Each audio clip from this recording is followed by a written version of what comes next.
ప్రణామాలు ద్రోణాచార్య. ప్రణామాలు మహితాత్మ.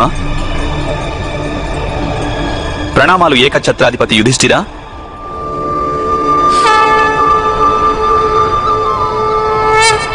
మీ అందరినీ ఇక్కడికి పిలిపించిన కారణమేమిటంటే మీరందరూ తెలుసుకోవలసి ఉంది. ఈ స్థలం అత్యంత పవిత్ర స్థలమని. పరశురామ ప్రభువు ఇక్కడ పాపులను సంహరించినప్పుడు ఈ ప్రదేశంలో రక్తం 5 సరోవరాలుగా ఏర్పడింది. ఈ స్థలం శ్యామల పంచకంగా తెలియవచ్చింది. ఈ స్థలానికి ఉత్తరాన సరస్వతీ నది ప్రవహిస్తోంది. ఇక దక్షిణాన దృష్టద్వతీ నది ఉంది. ఈ 2 నదుల మధ్య నిశ్చయించిన ఈ స్థలానికి పరశురామ ప్రభువు పూర్వీకుల ఆశీస్సులున్నాయి. ఈ స్థలంలో ధర్మ సంస్థాపన జరుగుతుంది. ఆ మహేంద్రుడు సమ్రాట్ కురునికి ఆశీస్సులిచ్చారు. ఈ స్థలంలో యుద్ధం చేస్తుండగా ఎవరికైనా మృత్యువు ప్రాప్తిస్తే వారికి స్వర్గంలో స్థానం లభిస్తుందని. మీరు చేయనున్న ధర్మయుద్ధానికి ఈ ధర్మక్షేత్రం అత్యంత శుభప్రదమైనది. వాసుదేవ, ధర్మక్షేత్రమైన ఈ కురుక్షేత్రంలో యుద్ధానికై ఉత్సాహంతో సమావేశమయ్యేందుకు శుభదినాన్ని తమరే నిశ్చయించండి. ఆ తిథిని మా సఖి ద్రౌపది ముందుగానే నిశ్చయించింది. కృత్తిక, రోహిణి నక్షత్రాల సంధి సమయాన మార్గశిర శుక్లపక్ష చతుర్దశి నాడు యుద్ధం ఆరంభమవుతుంది. అంటే నేటి నుండి 3 రోజుల తరువాత ఆరంభం కానుంది మహాభారతం.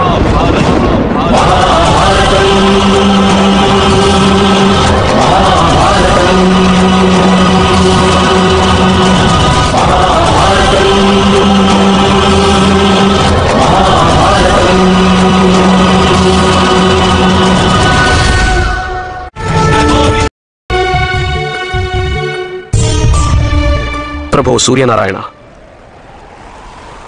మీరు ఉదయించవలసిన సమయమయ్యింది.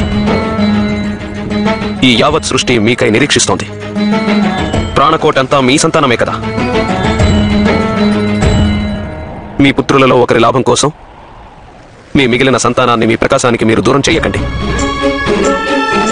ఒకమారు పవనపుత్రుడు మిమ్ము తన నోటిలో బంధించాడు. అప్పుడు సమస్త సృష్టి నశించనారంభించింది.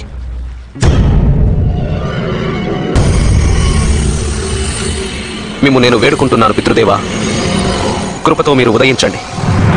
వచ్చి నా అర్ఘ్యాన్ని స్వీకరించండి.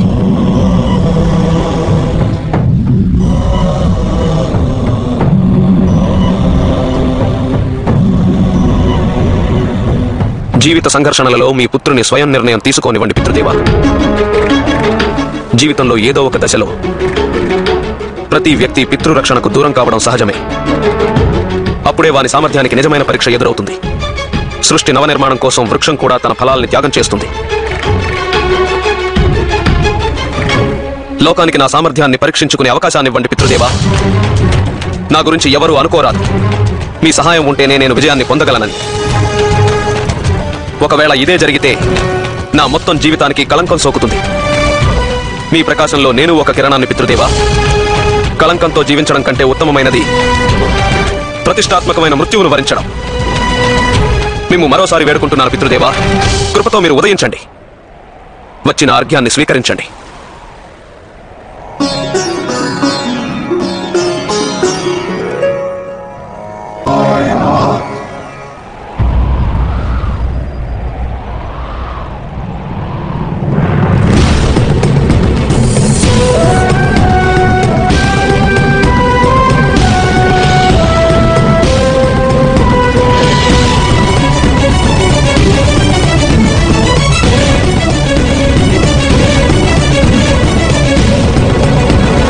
పుత్రునికి గెలిచేందుకు ఒక అవకాశం ఇవ్వడానికి నేను సిద్ధం దేవేంద్ర.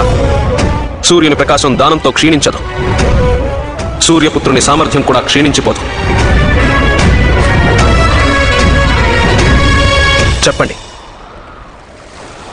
ఏమపేక్షించి నా కోసం ఇలా వచ్చారు తమ?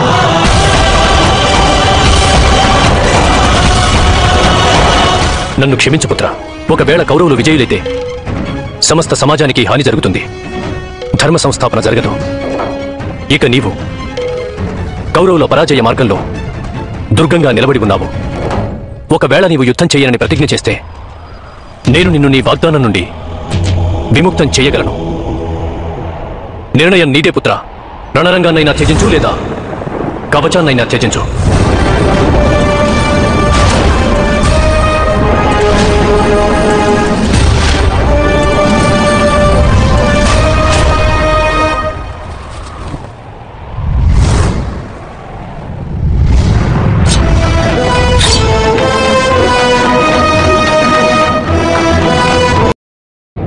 ఎందుకు మీరింత పనిచేశారు మహేంద్ర?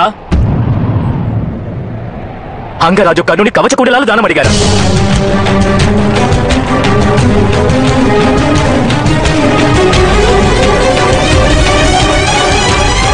అవును అర్జున, ఇక నీ విజయ పథంలో ఏ అవరోధమూ ఉండదు. కానీ మీరెందుకు ఇంతటి అన్యాయం చేశారు పితృదేవా? నా శత్రువుని బలహీనుని చేసి మీరు నన్ను బలహీనునిగా మార్చారు. పరీక్ష అనేది లేనినాడు శక్తి ఎలా వృద్ధి చెందుతుంది? రాళ్లల్లో పెరిగే వృక్షం ఎంతో బలంగా ఉంటుంది పితృదేవా.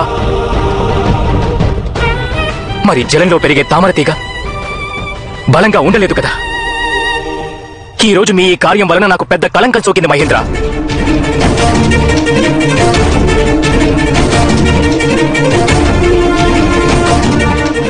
ఏకలవ్యుని తెగిన బొడన వ్రేడు ఇప్పటికీ మనసులో భరింపరాని బాధను కలిగిస్తోంది.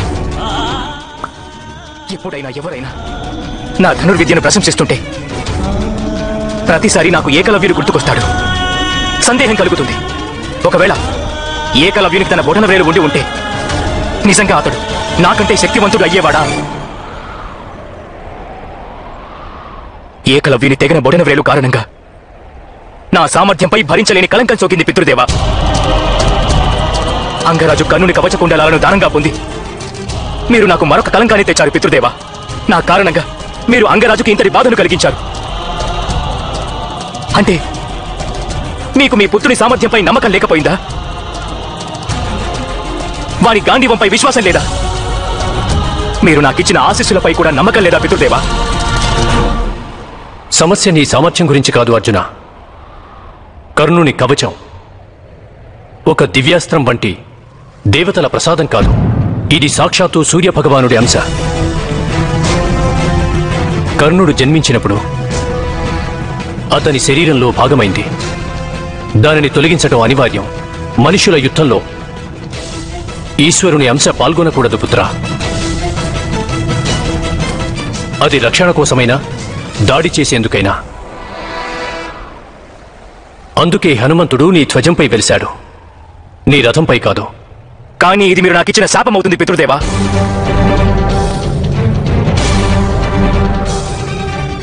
అంగరాజు కర్ణుని నేను కవచకుండలాలు ధరించి ఉండగానే వధించగలను. ఎందుకంటే నాడు నేను వాగ్దానం చేశాను, నేను ఇప్పటికైనా అంగరాజు కర్ణుని వధిస్తాను. కానీ మీరు అంగరాజు కవచకుండలాలు తీసుకొని ఇప్పుడు నా విజయాన్ని నేను ఆనందించకుండా చేశారు పితృదేవా.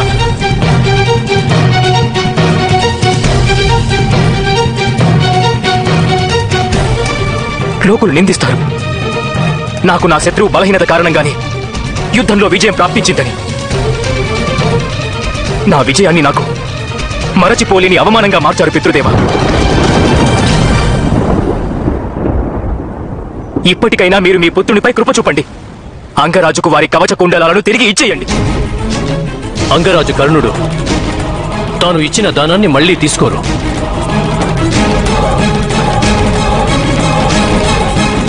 కానీ నేను వారికి వరాన్ని ఇవ్వాలనుకుంటున్నాను. వత్సా కర్ణ, వరాన్ని కోరుకో. మీకు నేను దానమిచ్చాను దేవేంద్ర, వ్యాపారం చేయలేదు. దేవేంద్రుడు దర్శనమిచ్చి వరమేమీ ఇవ్వలేదంటే నాకు కళంకం సోకుతుంది. కోరుకో, మనస్ఫూర్తిగా కోరుకో పుత్ర.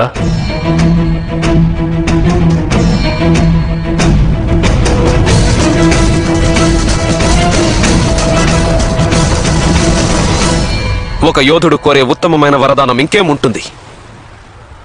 వాని శస్త్రము ఇవ్వాలని మీకంత కోరికగా ఉంటే నాకొక అస్త్రాన్నివ్వండి. అది ఎటువంటి అమోఘ అస్త్రం అంటే దాన్ని ఏ వ్యక్తి పేరిట నేను సంధించినా అది ఆ వ్యక్తిని వధించాలి.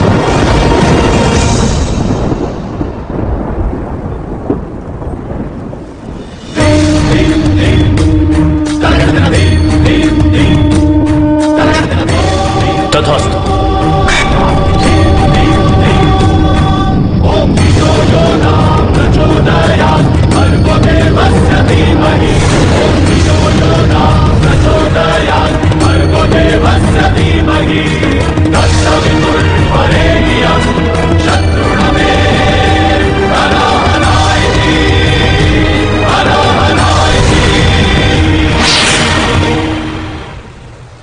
స్మృతిలో ఉంచుకో పుత్ర, ఈ అస్త్రాన్ని నీవు కేవలం ఒక్కమారే ప్రయోగించగలవు.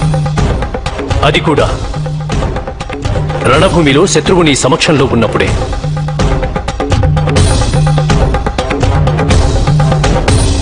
నేను దీనిని స్వీకరిస్తున్నాను దేవేంద్ర.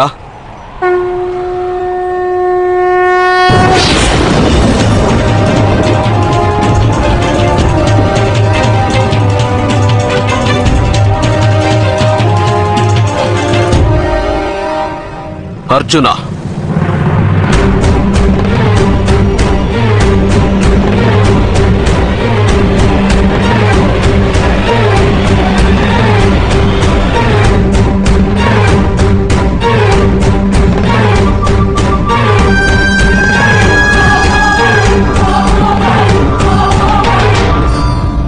నీకు మృత్యువు అవశ్యం నా చేతిలోనే ఉంది.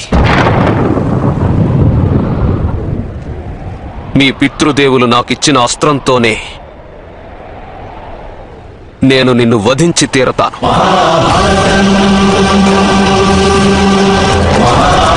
అతి త్వరలోనే.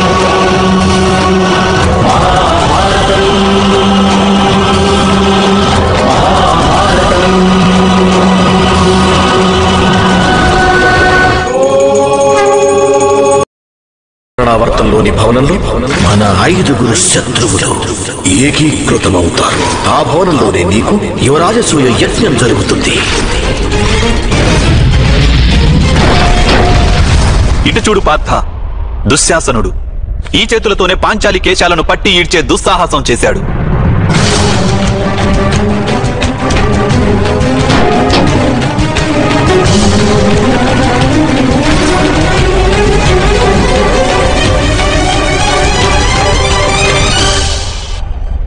మహితాత్ముడు గురుద్రోణులను చూడు.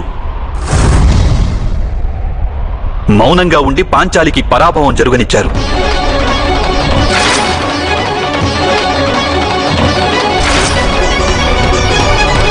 అక్కడున్న అశ్వత్థామను చూడు. జ్ఞాపకం చేసుకో, ఎటువంటి అపశబ్దాలను ప్రయోగించాడో వాడు ఆనాడు. ఆమెకు 5 పురుషులతో సంబంధం ఉంది కనుక ఈ స్త్రీని నా తోబుట్టువు అనేందుకు నాకు సిగ్గుగా ఉంది.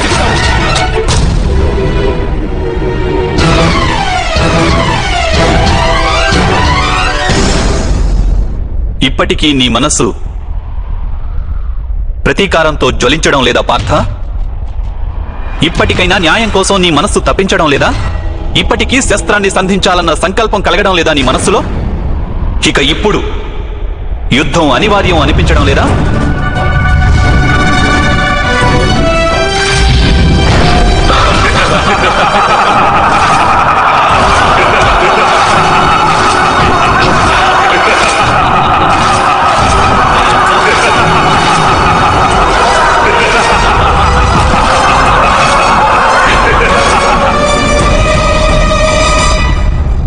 అవును మాధవ, ఈ యుద్ధం అనివార్యమే. ఇప్పుడు ఈ యుద్ధం నీవు అనివార్యం అంటున్నావు. అయితే మహితాత్ముని ఒకసారి మళ్లీ చూడు పార్థ. చూసి జ్ఞాపకం చేసుకో, అడుగడుగునా ఎలా వారు మీకు ప్రేమ రక్షణ కల్పించారు. స్వయంగా తాను బలిదానమిచ్చి నీకు నీ కుటుంబానికి అధికారాన్ని ఇప్పించాలని ప్రయత్నించారు. హస్తినాపురి సింహాసనాన్ని అధిష్ఠించి నీవు మహారాజుగా ఉన్నంత కాలం, నేను బ్రతికి ఉన్నంత కాలం నిన్ను రక్షిస్తూ ఉంటాను. కానీ ఈ రోజు పాండుపుత్రులు సైతం సుఖపడే అవకాశం నువ్వు పుత్ర.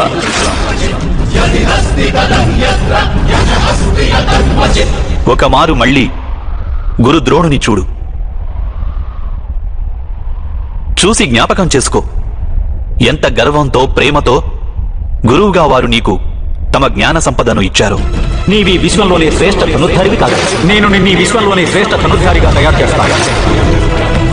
నిన్ను విశ్వంలో సర్వశ్రేష్ఠ ధనుర్ధారిని చేసేందుకు వారు తమ భుజాలపై పాప భారాన్ని మోస్తున్నారు. స్మృతికి తెచ్చుకో పార్థ. నీవు నాకు గురుదక్షిణగా నీ కుడి చేతి బొటన వేలుని ఇవ్వాలి.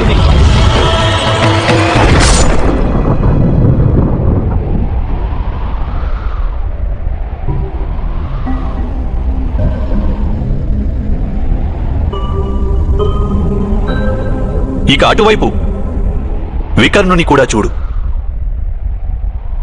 కేవలం తనొక్కడే నాడు ద్యూత సభలో అన్యాయాన్ని ఎదిరించే సాహసం చేశాడు. యుద్ధంలో ఒకవేళ రాజులు ఓడిపోతే వారి శస్త్రాన్ని త్యజించక తప్పదు. కానీ ఒక స్త్రీని ఇలా వ్యవస్థను చేయడం న్యాయం కాదు. యోధుడు నిశస్త్రుడు కావడానికి, స్త్రీ వ్యవస్థ కావడానికి భేదముంది అగ్రజ. ఇక ఈ ద్రుపద కుమారి కురు వంశానికి కులవదు. ఇది కాదనలేము. వీరందరూ వధించదగిన వారా పార్థ?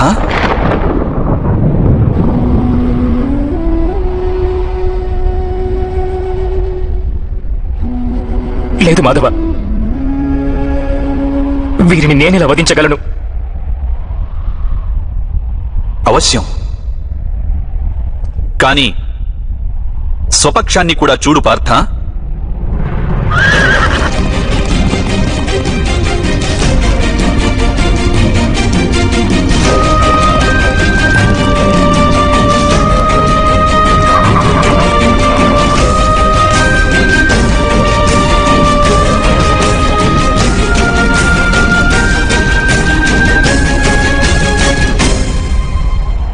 ఇప్పుడు నీ పక్షాన్ని కూడా చూడు పార్థ. మీ అగ్రజుడు యుధిష్ఠిరుడు, సోదరుడు భీముడు, నీ అనుజులను చూడు. నీ పుత్రులను, మీ సోదరుల పుత్రులను చూడు. వీరిలో అనేకులు మృతి చెందుతారు ఈ యుద్ధంలో.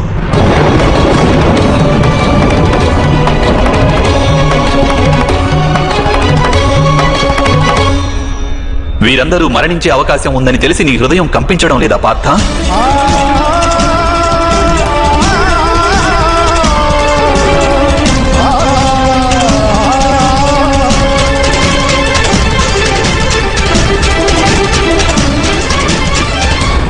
ఇప్పుడు ఒక విషయం ఆలోచించు. బావ దుర్యోధనుని దోషమేముంది? ఒకవేళ వానికి రాజ్యకాంక్ష అనేది ఉంటే, వాని మాత ముందుగా గర్భం ధరించిన విషయం సత్యం.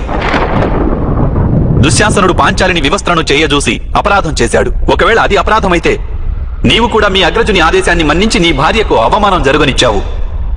అయితే అది అపరాధం కాదా? మహితాత్ములు తన ప్రతిజ్ఞ ఎక్కువ ముఖ్యమని భావించారు. తమ కులవధువు గౌరవానికి తక్కువ ప్రాముఖ్యమిచ్చారు. అయితే అది అధర్మం కాదా? నీ జ్యేష్ఠ సోదరుడు యుధిష్ఠిరుడు తాను నమ్మినటువంటి ధర్మాన్ని నిర్వర్తించేందుకు నాడు ద్యూత సభలో పాల్గొన్నాడు. అయితే అది అధర్మం కాదా? ఇంత విన్నాక బావ దుర్యోధనుని శత్రువుగా భావించడం ఉచితమేనా? నీకు మీ పక్షాన ధర్మం కనిపిస్తున్నదా పార్థ?